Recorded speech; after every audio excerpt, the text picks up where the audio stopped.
Xia Agung, sudah menyerah. Tolong biarkan aku, Xia Agung, pergi. Bukankah sebelumnya kau mengatakan ingin menghubungi Presiden Cabang Lelang Xuanji? Aku bisa membantumu menghubunginya. Sang penatua tertinggi mengambil keputusan cepat dan segera menyerah. Melihat ini, keempat tetua dan bahkan Raja Xia tampak marah. Tentu saja mereka tidak mau menyerah. Bisa. Sampai sekarang, tidak ada cara lain. Namun, Zhao Xian tersenyum setelah mendengar kata-kata lembut tetua Taishang. Mengakui kekalahan?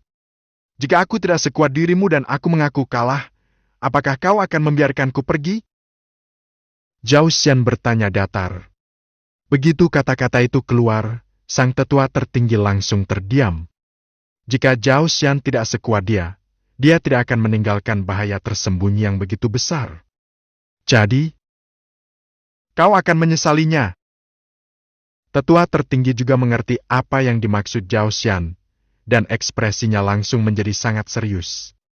Dia berteriak dengan keras, dan dia sudah siap untuk mencoba yang terbaik. Apakah kamu menyesalinya? Zhao Xian perlahan mengangkat kepalanya. Mungkin kau tidak tahu, tapi sejak awal, kau bukan tandinganku. Aku hanya bermain-main denganmu. Saat Zhao Xian selesai berbicara, Zixiao Cave Mansion langsung menyelimuti istana Raja Xia dengan Zhao Xian sebagai pusatnya. Berdengung. Sang penatua tertinggi tampaknya menyadari sesuatu, dan pupil matanya tiba-tiba mengecil. Wajahnya langsung dipenuhi kengerian dan ketidakpercayaan. Anda! Bab ke-118. Bab 118, Keputusasaan dan Penyesalan Raja Xia. Kehancuran Xia Raya. Mata sang tetua tertinggi terbelalak dan dia ingin mengatakan sesuatu. Hanya saja dia baru saja mengucapkan kata kamu. Detik berikutnya, ledakan keras pun terjadi. Sang penatua tertinggi benar-benar meledak menjadi kabut berdarah. Jatuh di tempat. Penatua tertinggi! Melihat kejadian itu, para tetua di bawah pun tiba-tiba berteriak sekeras-kerasnya. Mereka tampak ngeri. Apa yang terjadi? Sang penatua tertinggi. Kenapa dia tiba-tiba mati? Apakah Zhao Xian yang menggerakkan tangannya? Tetapi mereka bahkan tidak melihat Zhao Xian mengambil tindakan. Seolah-olah tetua tertinggi sendiri tiba-tiba meledak. Namun, tetua tertinggi merupakan puncak alam raja, bahkan setengah langkah lagi dari alam raja. Hasil. Mereka tidak tahu apa yang sedang terjadi, dan ketika mereka melihat Zhao Xian dengan senyuman di wajahnya, mereka merasakan ketakutan luar biasa di hati mereka tanpa alasan. Orang ini. Itu monster. Kata-kata kasar yang kau ucapkan sebelumnya sangatlah baik. Ingatlah untuk tidak mengucapkannya lagi di kehidupan selanjutnya. Zhao Xian menatap keempat tetua itu dan langsung tersenyum. Apa katamu? Keempat tetua itu menatap. Wah! Hampir pada saat yang bersamaan, mereka berempat meledak menjadi bola kabut darah. Hanya bau darah yang kuat yang menghilang di udara. Ketika sang tetua agung melihat kejadian ini, dia begitu ketakutan hingga tidak dapat menahan diri untuk tidak roboh. Kamu! Dia menunjuk ke arah Zhao Xian, matanya penuh dengan kengerian. Metode seperti itu benar-benar menghancurkan ketiga pandangannya. Hanya dengan satu perintah, nyawa 4 orang raja kerajaan yang berkuasa telah direnggut. Belum lagi alam raja, bahkan alam kaisar yang kuat pun tidak dapat melakukannya. Zhao Xian, bagaimana kamu melakukannya? Zhao Xian melirik ke arah tetua agung itu lalu mengalihkan pandangannya dengan santai. Dia melintas dan muncul tepat di depan Raja Xia. Pada saat yang sama, tetua agung di udara tiba-tiba meledak menjadi bola kabut darah. Kemunculan Zhao Xian yang tiba-tiba dan kematian tetua agung membuat Raja Xia ketakutan setengah mati. Apa yang ingin kamu lakukan? Seluruh tubuhnya gemetar, dan sebuah tanda aneh bahkan muncul di bawahnya. Tuan dari Xia Agung ini. Dia begitu takut hingga dia kencing. Ini sungguh cukup memalukan. Zhao Xian mengabaikan pertanyaan Raja Xia.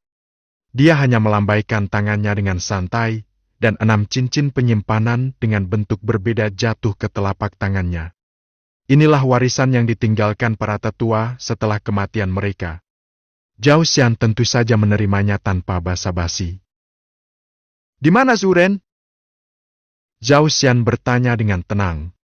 Lagi pula, Zuren sebelumnya pernah berdagang dengannya atas nama dinasti Xia besar, jadi dia tentu ingin menanyakan situasi spesifiknya. "Duren dijebloskan ke penjara olehku."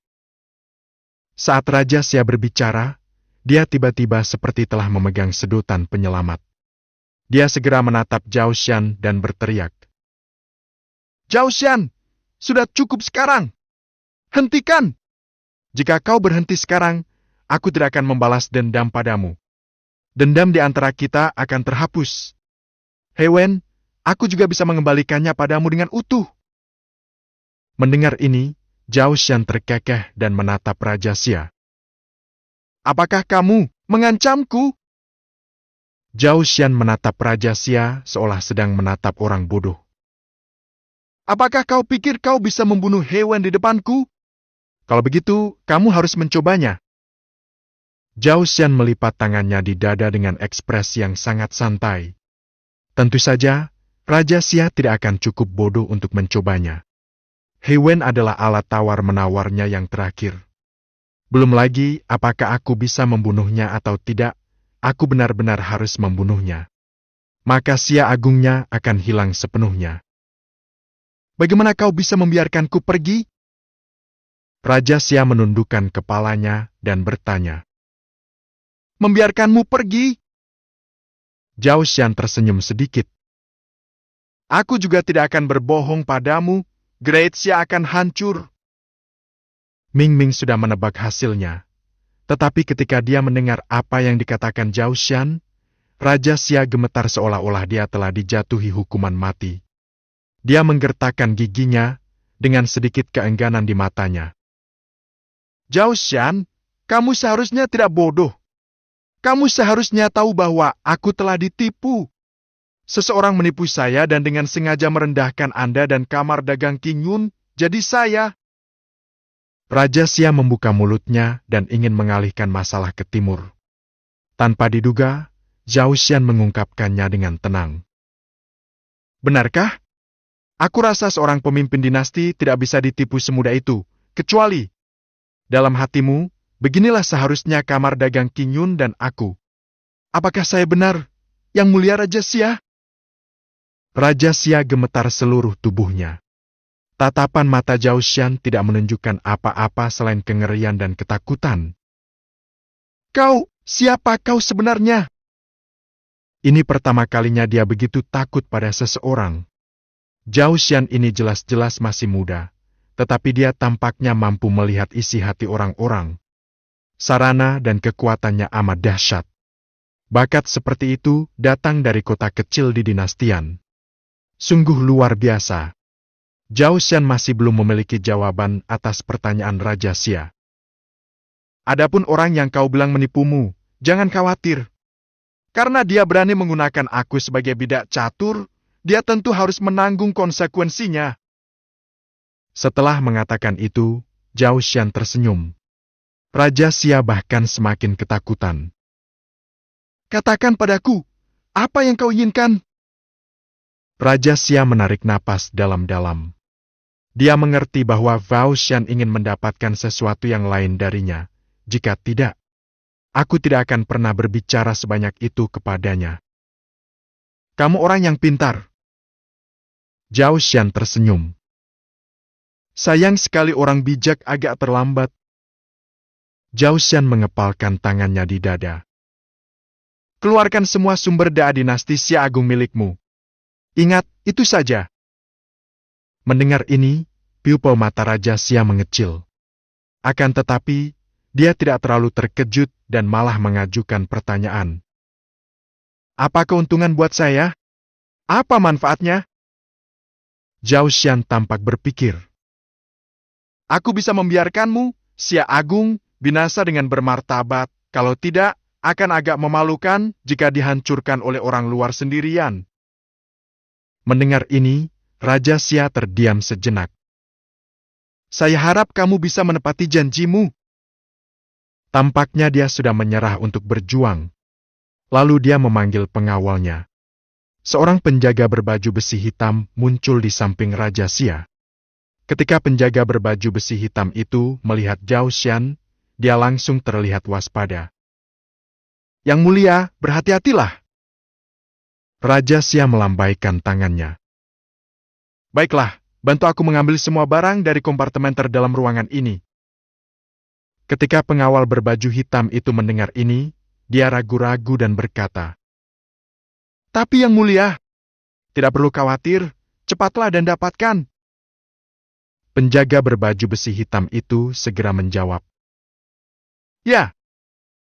Sebelum pergi, dia melirik Zhao Xian dengan penuh kewaspadaan. Sesaat kemudian, penjaga berbaju besi hitam datang sambil memegang cincin penyimpanan emas. Berikan pada Raja Xia. Raja Xia tidak mengambilnya, tetapi menatap Zhao Xian dan berkata, Ini semua sumber daya Xia Agung milikku.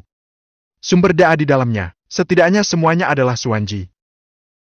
Mendengar ini, penjaga berbaju besi hitam itu tiba-tiba membelalakan matanya. Dia masih tidak mengerti apa yang dimaksud Raja Xia. Ini untuk menyerahkan rincian Great Xia kepada orang luar. Yang mulia, Anda bingung. Dia pasti ingin mengambil kembali cincin penyimpanan itu. Namun tanpa diduga-duga, ia tiba-tiba merasa aneh. Mengapa? Merasa sedikit dingin di leher Anda? Dan tanganku. Mengapa jatuh ke tanah? Penjaga berbaju besi hitam itu memiliki keraguan di matanya. Berdebar. Tubuh penjaga berbaju besi hitam itu jatuh ke tanah dengan keras. Cincin penyimpanan emas telah jatuh ke tangan Zhao Xian. Ya, itu menyelamatkanku dari banyak kesulitan. Jika kamu tidak mengingkari janjimu, maka aku pun tidak akan mengingkari janjiku. Zhao Xian mengangguk. Terima kasih. Raja Xia membungkuk sedikit dan melirik mayat pengawal berbaju hitam di tanah dengan ekspresi getir di bibirnya. Sebelum meninggal, penjaga itu bahkan tidak tahu bagaimana dia meninggal. Tapi tidak apa-apa, itu tidak menyakitkan. Kalau begitu, begitulah. Zhao Xian melambaikan tangannya, mulai membersihkan. Dengan kekuatannya saat ini, dia dapat dengan mudah menghancurkan ibu kota Raja Xia tanpa menggunakan kekuatan istana gua Zixiao. Tetapi, kekuatan Zixiao Cave Mansion bahkan lebih nyaman. Dan itu menghemat waktu dan tenaga. Hanya 1/4 jam. Seluruh dinasti Xia telah dibasmi secara diam-diam oleh Zhao Xian. Tidak ada satu pun yang tersisa. Adapun He Wen yang berada di dalam penjara, dia keluar sendiri.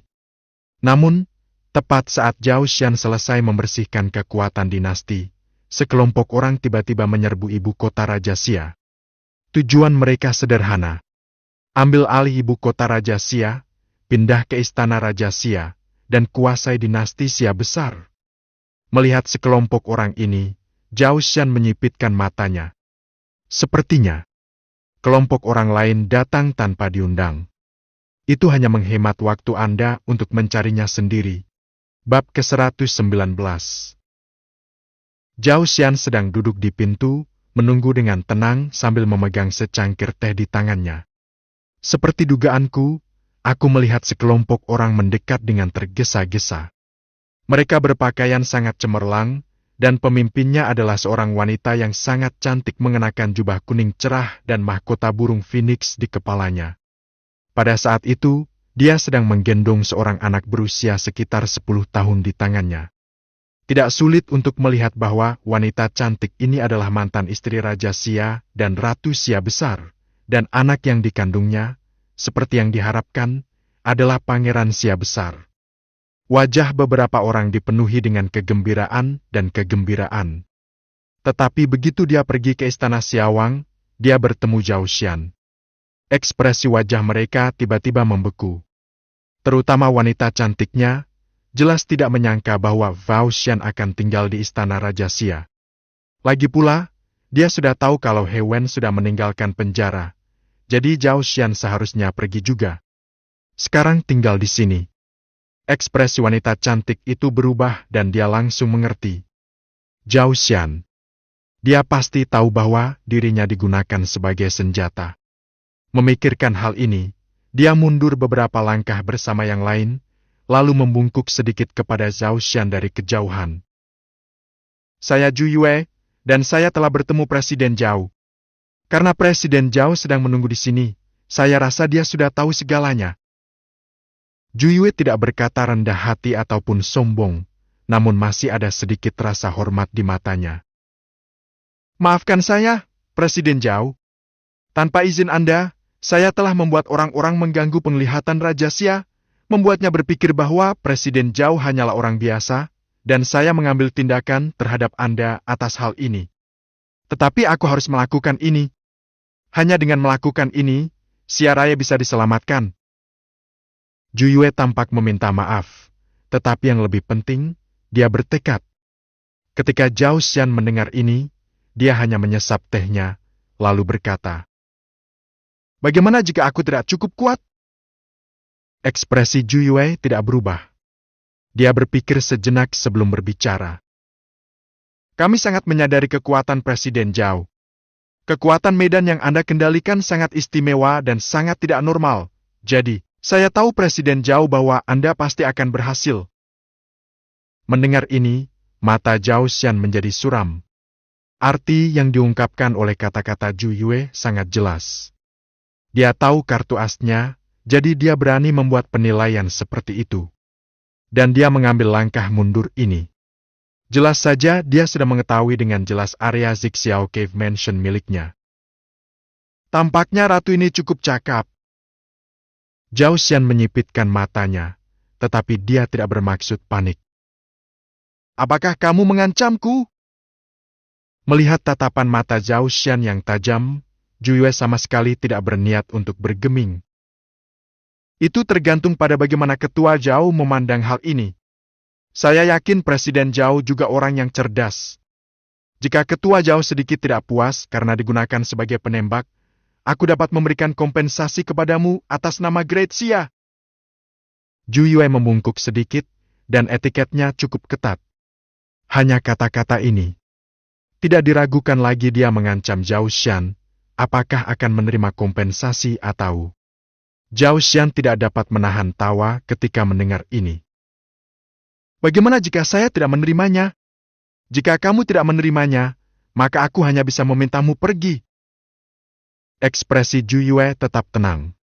Dia pun segera memimpin semua orang mundur beberapa langkah. Jelaslah dia sedang membuat rencana untuk melawan Zhao Xian. Badan intelijennya mengetahui Zhao Xian secara menyeluruh.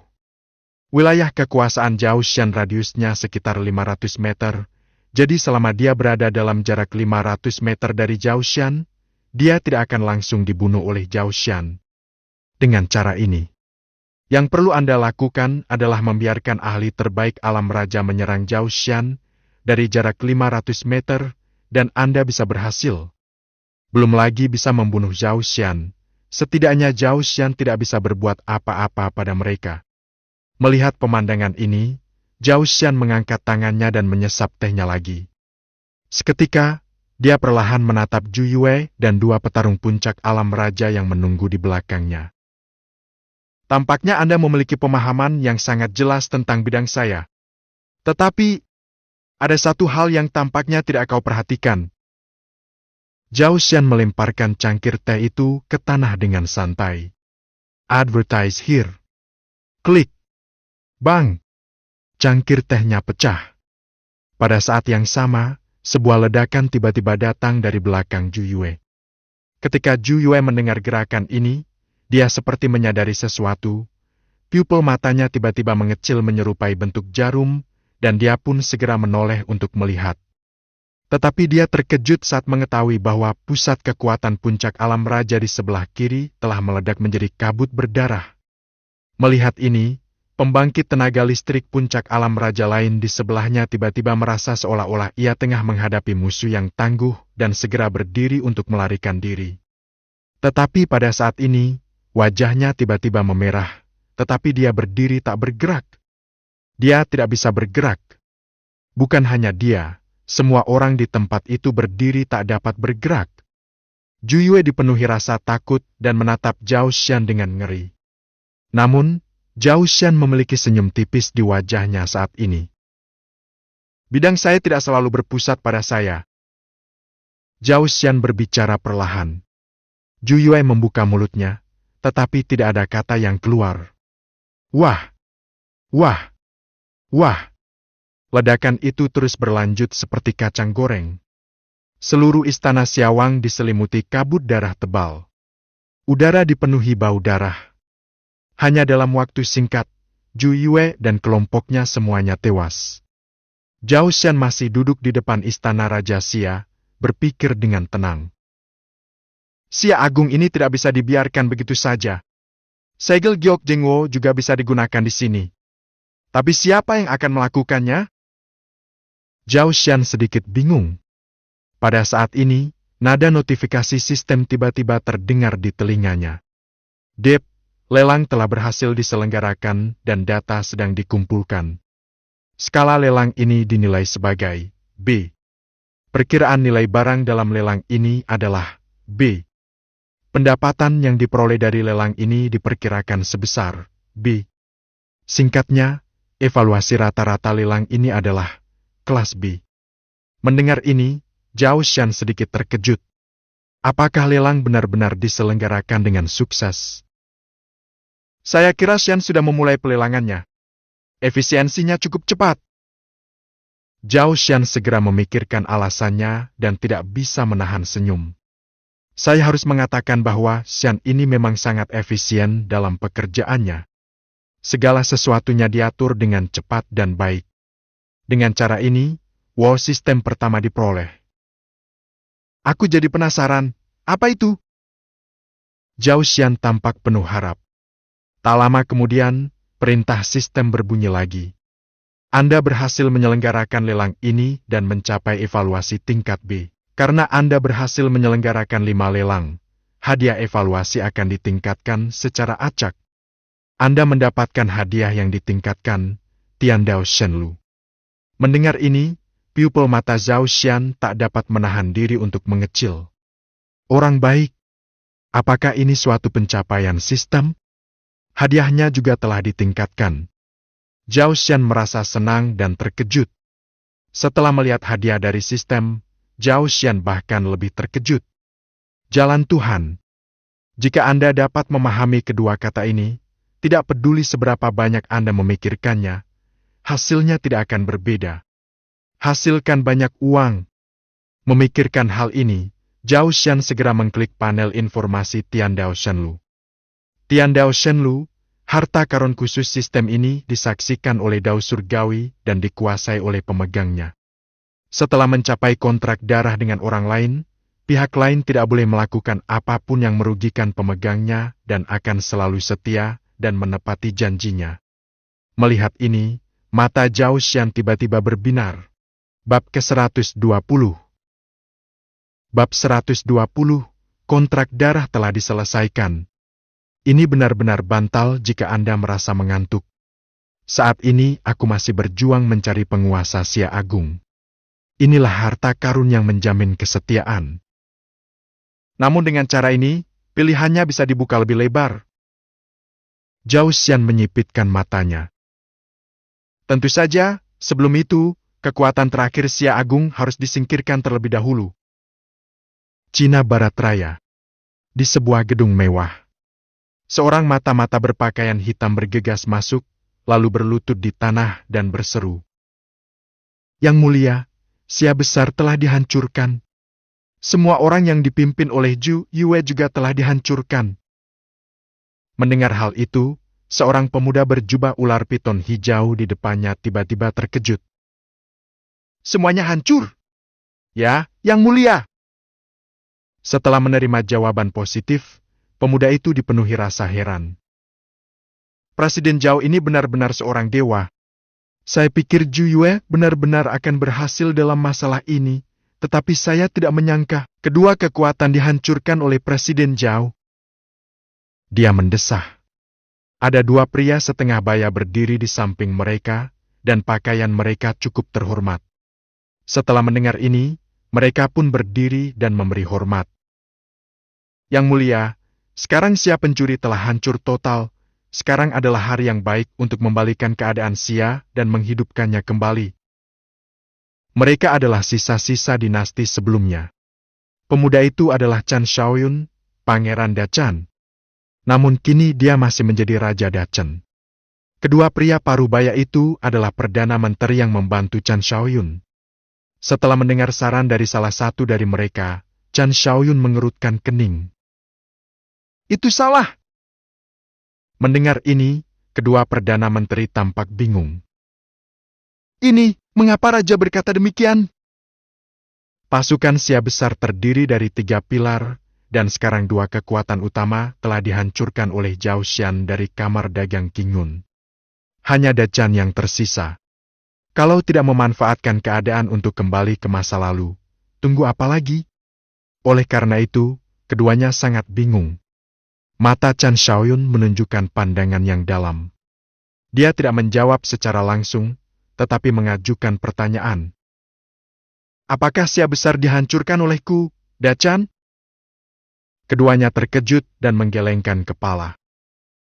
Kalau begitu, bagaimana mungkin aku, Dachan, memiliki keyakinan untuk menduduki kerajaan Xia besar ini? Chan Xiaoyun bertanya lagi. Karena ini adalah kerajaanku, Dachan. Yang mulia, apakah Anda sudah lupa? Keduanya tidak bisa menahan diri untuk tidak membujuk. Kesempatan ini tidak boleh dilewatkan. Ya, kalau ada kekuatan lain yang ikut campur lagi dan ingin mengembalikan kejayaan Chan, entahlah kita harus menunggu sampai tahun monyet. Chan Xiaoyun menggelengkan kepalanya. Tidak dapat menerimanya. Bahkan jika kamu ingin mengambilnya, kamu harus melihat wajah Presiden Zhao. Mendengar ini, keduanya saling memandang. Presiden Zhao itu memang hebat, tapi tetua Chan kita juga tidak buruk. Diam!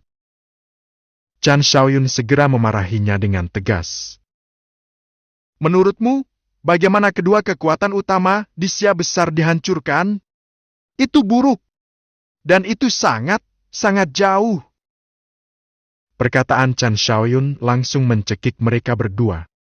Namun Chan Xiaoyun memiliki visi jangka panjang. Setelah masa pelatihan ini, ia memiliki pemahaman yang jelas tentang kemampuannya. Jika dia hanya mengandalkan dirinya sendiri, mustahil bisa meniru Dachan Rongguang. Bukan berarti dia sendiri tidak cukup mampu. Tetapi, ada orang di luar dunia, dan ada langit di luar dunia. Kalau tidak ada pendukung, seberapa makmur pun kekaisaran itu, pada akhirnya ia akan runtuh. Namun, jalan praktik spiritual tidak ada habisnya. Menurutnya, bahkan apa yang disebut dinasti harus bertahan. Dukungan sangat penting. Lalu, Yang Mulia, apa pendapat Anda? Keduanya berpikir lama dan memahami pikiran Chan Xiaoyun. Memang, dua kekuatan utama di Great Xia hancur seluruhnya karena mereka meremehkan kekuatan Zhao Xian. Kemampuan Zhao Xian memang mengerikan. Yang lebih penting, setelah penyelidikan, mereka menemukan bahwa tingkat kultivasi Zhao Xian hampir melonjak. Kecepatannya begitu cepat, sangat langka. Jadi, hal ini tentu saja tidak bisa diremehkan. Mereka juga penasaran dengan apa yang dipikirkan Chan Xiaoyun. Chan Xiaoyun tidak bermaksud menyembunyikannya dan berkata dengan jujur. Sangat sederhana, saya ingin berlindung pada Zhao Xian dan kamar dagang Qingyun. Mendengar itu kedua orang itu langsung menatap. Apa? Bagaimana ini mungkin? Advertise here. Kamu tidak boleh tinggal di bawah atap orang lain. Kedua orang itu buru-buru membujuknya. Namun Chan Xiaoyun tidak setuju dan malah bertanya. Kalau begitu, izinkan aku bertanya padamu, mengapa aku, Dachan, Dihancurkan? Tentu saja karena Xia Raya. Apakah Xia Agung lebih kuat dariku? Chan Agung? Ini. Terjadi keheningan sejenak di antara keduanya. Alasan mengapa Dachan dihancurkan sejak awal adalah karena dia terlalu sombong dan meremehkan kekuatan Daxia. Di sisi lain, itu karena Xia besar memiliki hubungan dengan dinasti Jingyue. Bahkan kemudian, saya tidak tahu cara apa yang digunakan untuk mengundang orang kuat dari dinasti Jingyue untuk mengambil tindakan, dan akhirnya, Dachan sama sekali tidak sebanding dan baru saja ditelan oleh Great Xia. Bagus. Jika Xia besar tidak diserang oleh orang kuat dari dinasti Jingyue, bahkan jika aku, Dachan, memandang rendah Xia besar pada awalnya, itu tidak akan pernah dihancurkan dengan mudah. Bahkan jika aku menduduki Xia besar sekarang, aku dapat membangun kembali Dachan. Lalu apa? Itu hanya mengulang kesalahan yang sama. Dukungan adalah hal yang paling penting, bahkan untuk sebuah dinasti. Chan Xiaoyun berbicara dengan fasih, dan emosinya menginfeksi mereka berdua.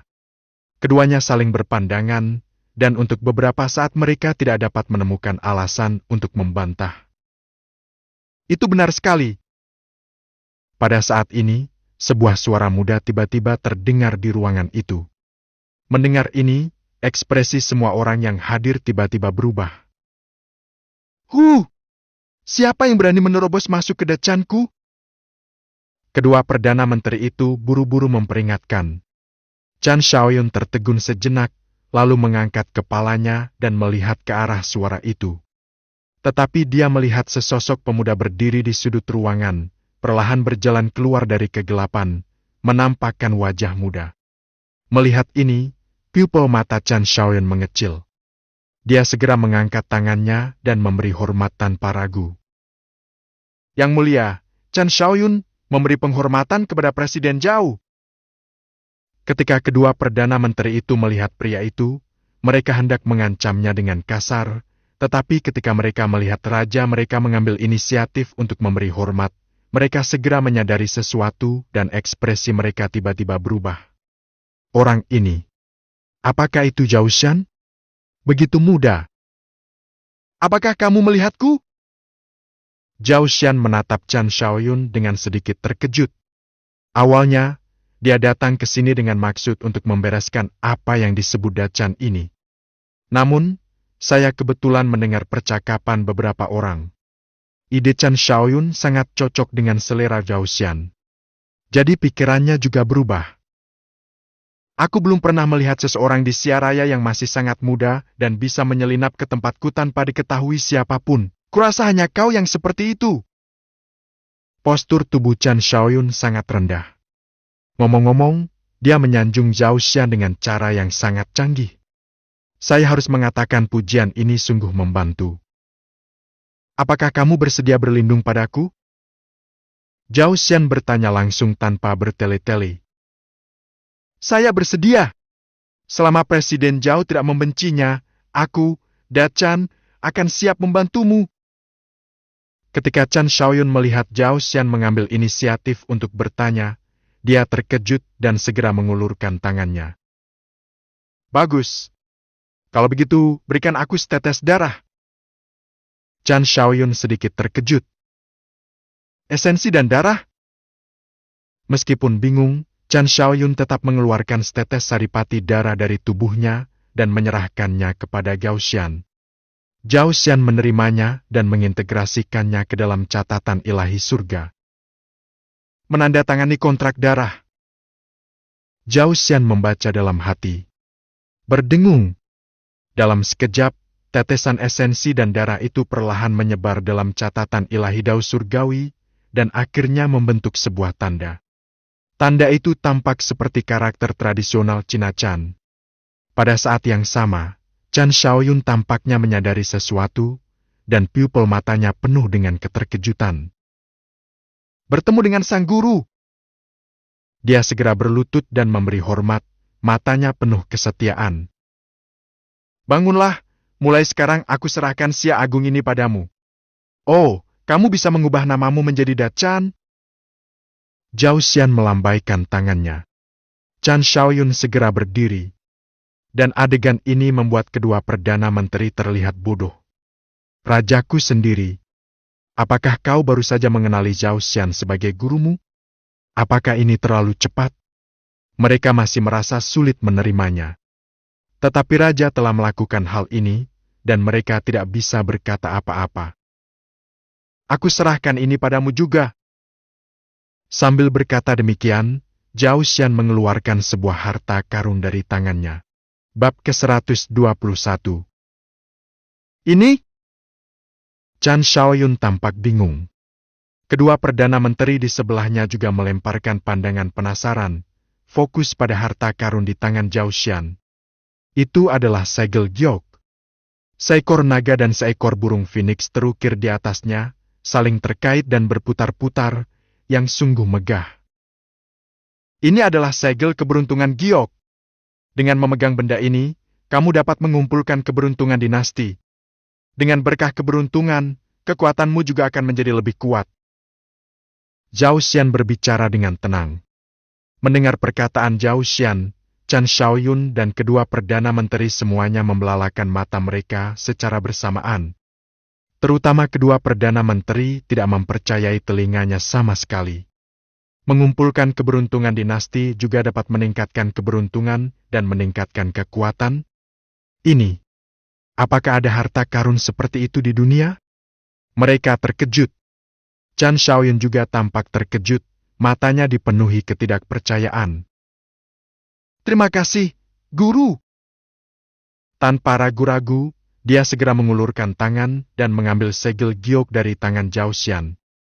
Suasananya juga cukup seru.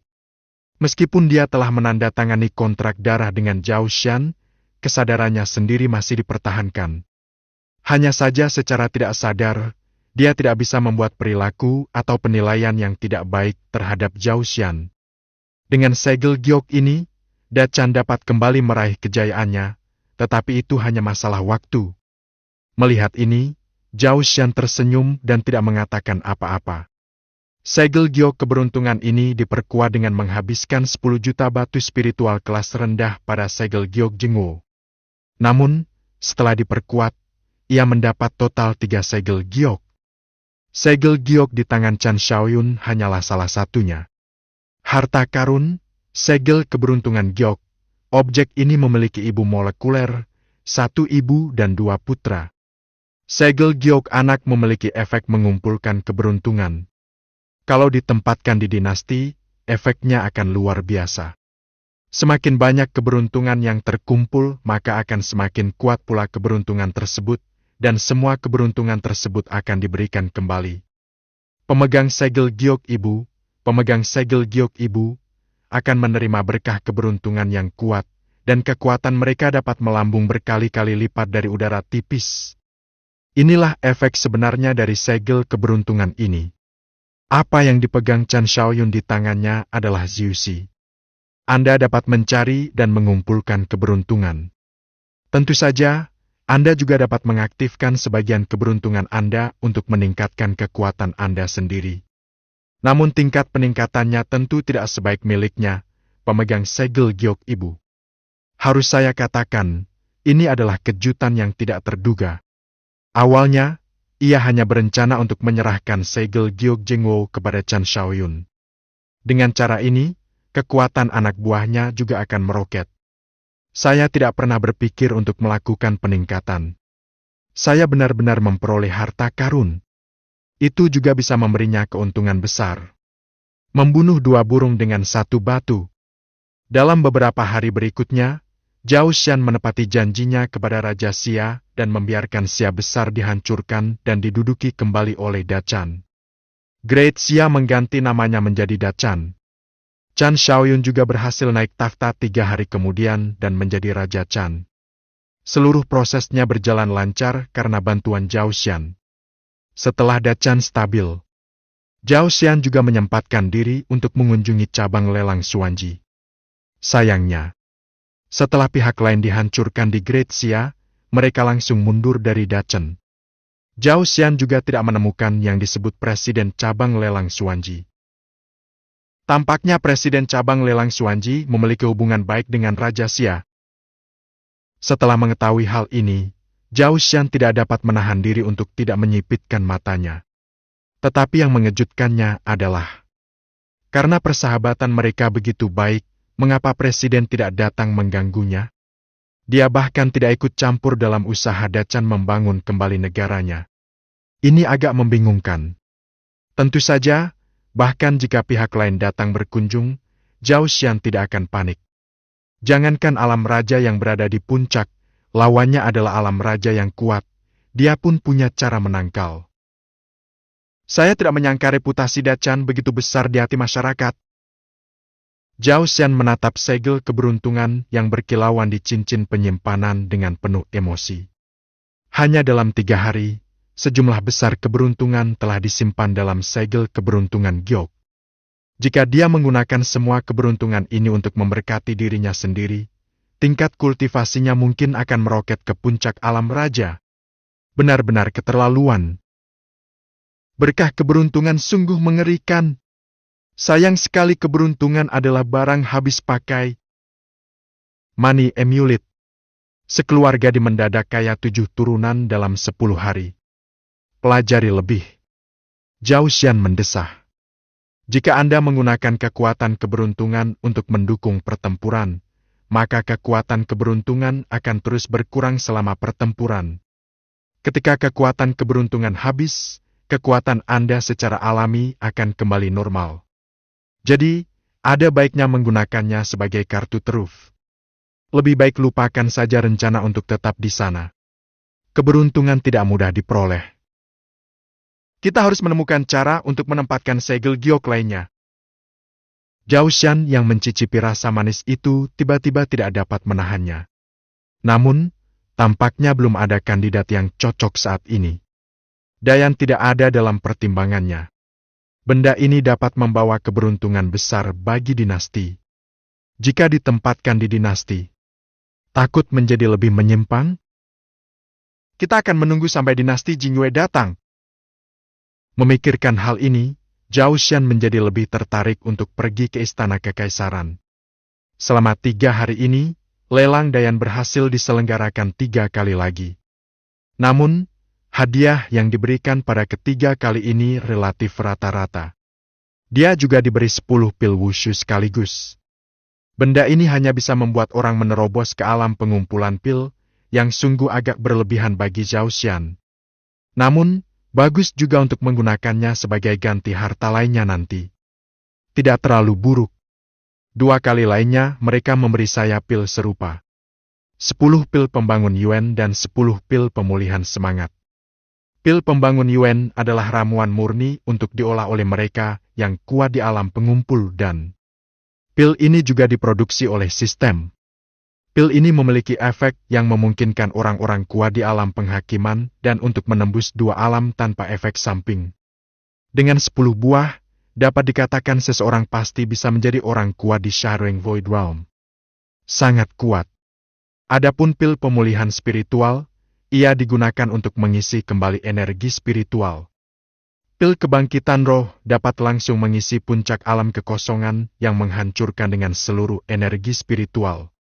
Ini juga sangat bagus untuk digunakan dalam pertempuran. Tentu saja, kata-kata Zhao Xian sendiri jelas tidak cukup baik.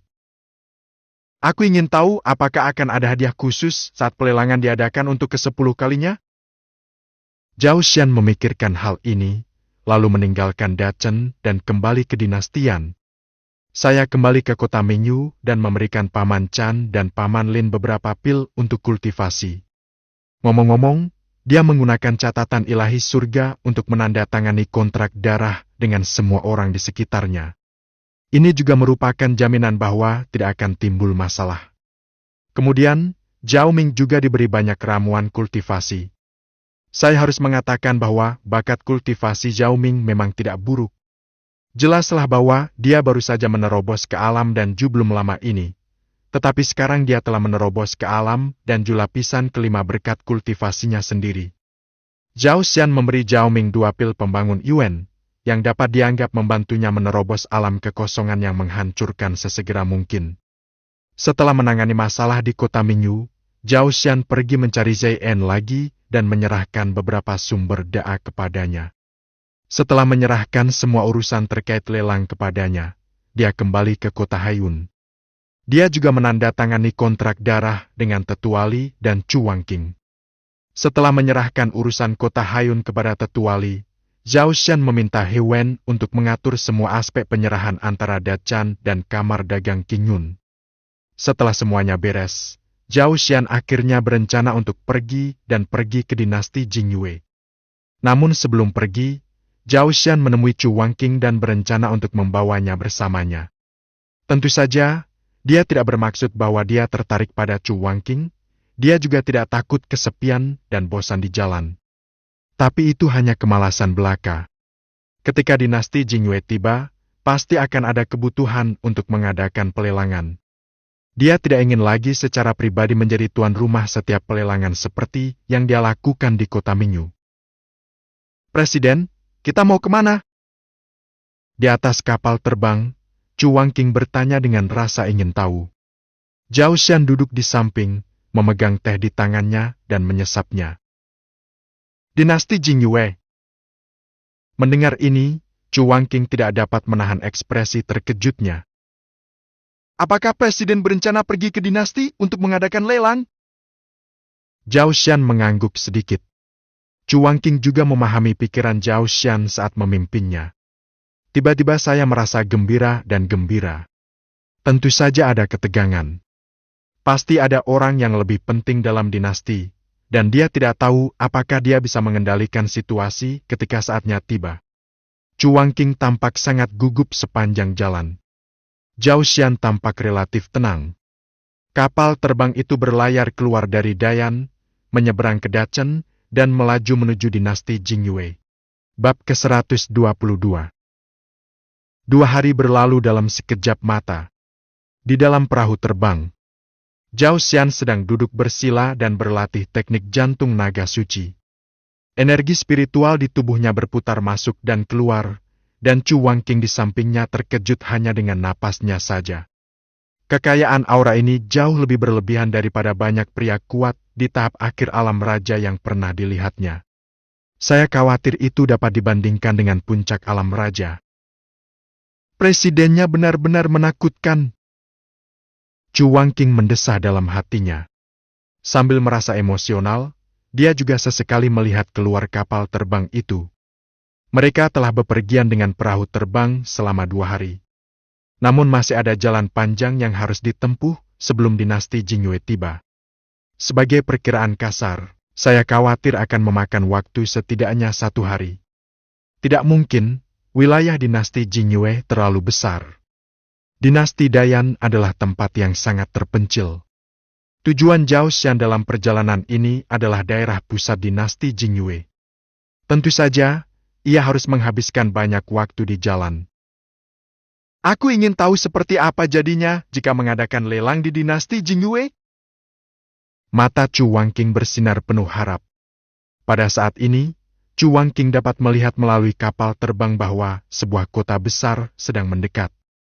Setelah memikirkannya, dia tidak ragu-ragu dan mengendalikan kapal terbang untuk menghindari kota besar ini.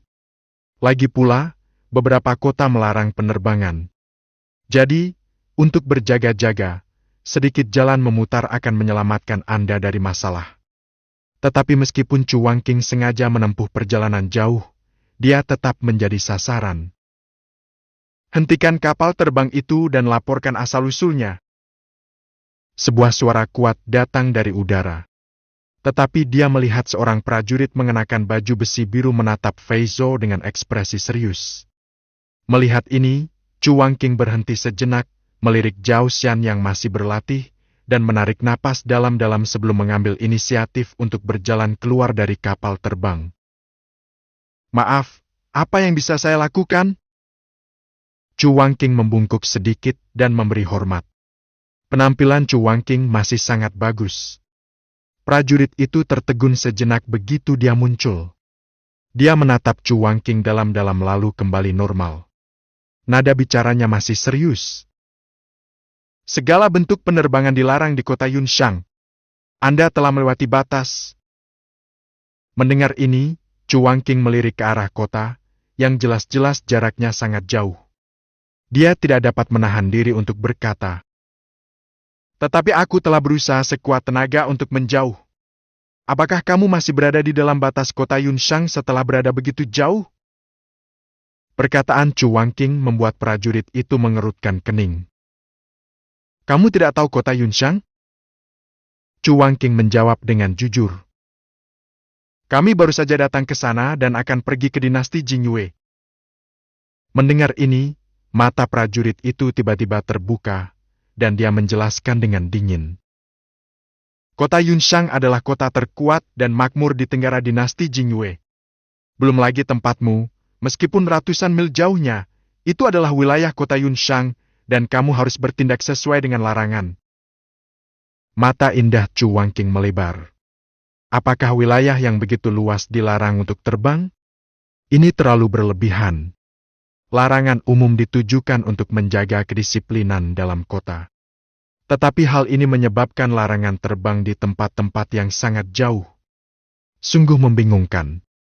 Namun Chu Wangqing tidak berani berkata lebih banyak lagi. Lagi pula, tingkat kultivasinya tidak tinggi, dan dia tidak memenuhi syarat untuk menegosiasikan kondisi dengan pihak lain. Dia tidak punya pilihan selain berbalik dan bersiap berjalan ke perahu terbang dan menurunkannya. Tetapi pada saat itu, prajurit itu tiba-tiba berbicara. Chu Wangqing menoleh menatap prajurit itu dengan bingung. "Jika kau bisa berkomunikasi dengan Tuan Kota Muda, kau mungkin bisa mendapatkan surat perintah izin. Dengan surat perintah izin, kau bisa bepergian tanpa hambatan dan mengabaikan larangan." Prajurit itu menatap Chu Wangqing dengan serius, dan sepertinya ada sesuatu yang lain dalam kata-katanya. Akan tetapi, Chu Wangqing jelas-jelas tidak mendengar maksudnya. Dia hanya merentangkan tangannya tanpa daya dan berkata, "Bagaimana aku bisa mengenal Tuan Muda Kota Yunshang? Lupakan saja, aku akan terus mengambil jalan memutar." Setelah berkata demikian, dia tidak berkata apa-apa lagi. Berjalan memasuki kapal terbang itu, dan hendak mendesak kapal terbang itu agar pergi. Mani Emulit. Sekeluarga di mendadak kaya 7 turunan dalam 10 hari. Pelajari lebih. Ketika prajurit itu melihat hal ini, dia hanya mengernyit sedikit dan tidak berniat mengatakan apa-apa lagi. Tetapi pada saat itu, sebuah perahu terbang datang dengan kecepatan tinggi dari jarak yang tidak jauh. Berhenti tepat di depan para prajurit. Kapal terbang ini sekilas terlihat sangat mewah. Tidak peduli dari segi panjang, lebar, bahkan mutu batu spiritual yang digunakan untuk menggerakkan kapal terbang tersebut. Kapal terbang ini benar-benar digerakkan oleh batu spiritual kelas atas. Benar-benar tidak manusiawi. Sebagai perbandingan, perahu terbang Jiaoshan tampak seperti buatan tangan oleh pemalsu terbaik di desa. Terasa murahan. Ketika mereka melihat kapal terbang itu tiba, wajah para prajurit tiba-tiba dipenuhi rasa hormat dan takut. Pada saat ini, sosok berpakaian putih berjalan turun dari kapal terbang mewah itu. Dia memiliki sikap yang anggun, memegang kipas lipat di tangannya, memiliki penampilan yang halus, dan aura yang terpancar dari tubuhnya cukup mulia. Wajahnya bagaikan batu giok putih dan dia tampak tampan. Ketika para prajurit melihat ini, mereka segera membungkuk dan memberi hormat. "Salam untuk Tuan Kota Muda." Pemuda itu mengabaikan para prajurit dan menatap Chu Wangqing. "Apakah gadis ini memerlukan surat perintah?" Dia tersenyum percaya diri dan berbicara perlahan. Mendengar sebutan prajurit, bagaimana mungkin Chu Wangqing tidak tahu bahwa pemuda di depannya adalah penguasa muda kota Yunshang? Meski hanya membungkuk sedikit. "Saya sudah bertemu dengan Tuan Kota Muda. Presiden serikatku dan aku akan segera meninggalkan tempat ini dan pergi ke dinasti Jingyue untuk mengadakan lelang. Aku juga berharap Tuan Kota Muda dapat mengaturnya dengan baik." Chu Wangqing juga tahu, saat pihak lain butuh kemudahan, pihak lain pasti akan menanyakan tujuannya, jadi sebaiknya dia langsung saja mengatakannya, yang bisa memberikan niat baik pada pihak lain dan menghemat masalah. Ketika Tuan Kota Muda mendengar apa yang dikatakan Chu Wangqing, matanya tiba-tiba berbinar. Oh, lelang! Patah. Dia menyingkirkan kipas lipat itu dan langsung muncul di samping Chu Wangking. Namun dia tidak melihat ke arah Chu Wangking, melainkan ke arah Fei Zhou. Di mana ketua keluargamu? Aku sangat tertarik dengan lelang ini. Bagaimana kalau kau datang ke kota Yunshang untuk mengadakannya terlebih dahulu, agar aku bisa membuka mataku dan melihat harta karun seperti apa yang akan kau lelang? Melihat tuan kota muda memata-matai Fei Zhou, Chu Wangking mengerutkan kening dan segera menghentikan tuan kota muda, berteriak dengan suara serius. Tuan kota muda, tolong jangan bersikap kasar. Pemimpin serikat saya sedang berkultivasi dan tidak dapat diganggu. Ketika prajurit yang menundukkan kepala di sampingnya melihat apa yang dilakukan Chu Wangking, dia begitu ketakutan hingga keringat membasahi kepalanya. Bibi saya, tahukah Anda siapa tuan kota muda itu? Beraninya kau menghentikannya? Ini terlalu panjang. Kalau dia yang melakukannya, dia pasti ingin sekali mengajak Panglima Muda kota itu naik ke perahu terbangnya untuk mengobrol. Tidak memanfaatkan kesempatan bagus untuk menjilat. Sebaliknya, jika Anda masih berkata seperti itu, Anda sungguh tidak takut menyinggung tuan kota muda. Prajurit itu mendesah dalam hati, dan bahkan menganggap Chu Wangking sebagai orang mati. Bagaimanapun, dia belum pernah melihat seseorang keluar hidup-hidup setelah berbicara kepada penguasa kota muda seperti ini. Namun saat dia baru saja memikirkan hal itu, detik berikutnya dia tidak dapat menahan diri untuk tidak menatapnya. Ternyata aku sedang berlatih. Maaf, maaf. Setelah dihentikan, penguasa kota muda itu tiba-tiba mundur beberapa langkah sambil menyeringai. Dia benar-benar berdiri di sana dan menunggu dengan tenang. Awalnya, Chu Wangking juga merasa sedikit menyesal. Meskipun dia mengatakan bahwa tidak seorang pun boleh mengganggu presiden, nadanya terdengar agak berlebihan. Jika Anda mengganggu pihak lain, itu akan menimbulkan masalah yang tidak perlu. Awalnya dia ingin meminta maaf, tetapi dia tidak menyangka. Pihak lain malah meminta maaf dan mundur. Ini juga membuat Chu Wangking tampak tertegun. Nah ini, apa yang sedang terjadi? Ketiganya hanya berdiri di udara. Tuan kota muda itu berdiri di samping dengan tenang dengan senyum tipis di wajahnya, menunggu dalam diam. Prajurit itu menundukkan kepalanya, dan keributan pun mulai terasa dalam hatinya. Chu Wangking, di sisi lain, menjaga kapal terbang tersebut untuk mencegah siapapun membobol kapal terbang tersebut. Tentu, jika seseorang benar-benar ingin menerobos masuk, dengan kemampuannya, 9 dari 10 kali, dia tidak akan mampu menghentikannya. Dan tepat setelah itu, suasana canggung dan aneh ini berlangsung selama sekitar 10 menit. Zhao Xian akhirnya selesai berlatih dan perlahan membuka matanya. Bab ke-123. Bab 123, Senjata Raja sebagai hadiah. Pertimbangan Zhao Xian. Panggilan. Zhao Xian menghela napas sedikit. Setelah mencapai alam raja, kecepatan kultivasinya melambat drastis. Setelah berlatih 2 hari, saya hanya berhasil menembus 1 alam. Merasa tubuhnya dipenuhi dengan banyak energi naga suci, Zhao Xian mendesah dengan desahan di wajahnya. Tentu saja, kenyataan bahwa kamu dapat menerobos dari alam raja lapisan pertama ke alam raja lapisan kedua hanya setelah 2 hari berlatih benar-benar menyimpang. Wangking, biarkan para tamu masuk. Mendengar suara yang datang dari kapal terbang, ekspresi Chu Wangking langsung menjadi lurus. Dia membungkuk sedikit kepada tuan kota muda yang berdiri tidak jauh darinya. Tuan kota muda, silakan. Tuan kota muda itu pun menyerahkannya dengan sopan. Terima kasih, Nona Wangking. Setelah itu, dia langsung berjalan menuju perahu terbang itu. Begitu dia masuk, dia melihat Zhao Xian duduk di sampingnya.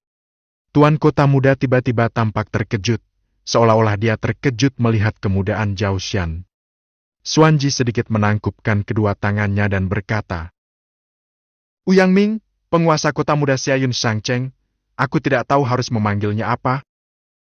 Zhao Xian juga perlahan mengangkat tangannya dan berkata, "Kamar dagang Kingun, Zhao Xian." Mendengar ini, Ouyang Ming tiba-tiba menunjukkan ekspresi terkejut. "Jadi, Anda adalah ketua Zhao yang terkenal dari kamar dagang Kingun?"